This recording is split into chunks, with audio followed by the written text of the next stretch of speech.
सम्पूर्णलाई दर्शन नमस्ते होइन। अलिकति दुःखद खबर छ र यो जुन चाहिँ अस्ति भर्खरै बाढी पहिरोले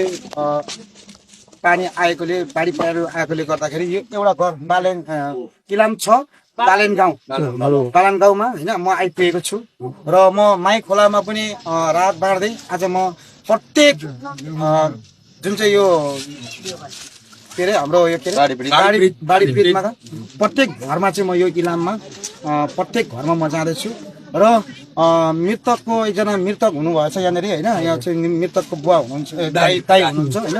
उहाँ मृतकलाई होइन मैले चाहिँ रु 15,000 रुपियाँ चाहिँ हाम्रो टिकटक टिम र मेरो सपोर्टर मेरो भ्युअर्सहरूलाई एकदम धेरै धेरै धन्यवाद। र त्यसै गरी हुनुहुन्छ मलाई साथ दिनुहुने हाम्रो रमेश बुढाथोकी मलाई हरेक मृतकको घरमा पुर्याउने एकदम विशेष धन्यवाद उहाँलाई पनि होइन। Thank you so much. मैले रु 15,000 चाहिँ यो ठाउँको लागि मैले उहाँलाई मैले छुट्याइदिएछु। 1 2 3 4 5 6 7 8 9 10 11 12 13 14 यो चाहिँ हाम्रो टिकटक पेनले भयो है। थ्याङ्क यू सो मच मेरो सपोर्टर मेरो भ्युअर्सहरूलाई एकदम धेरै धेरै धन्यवाद।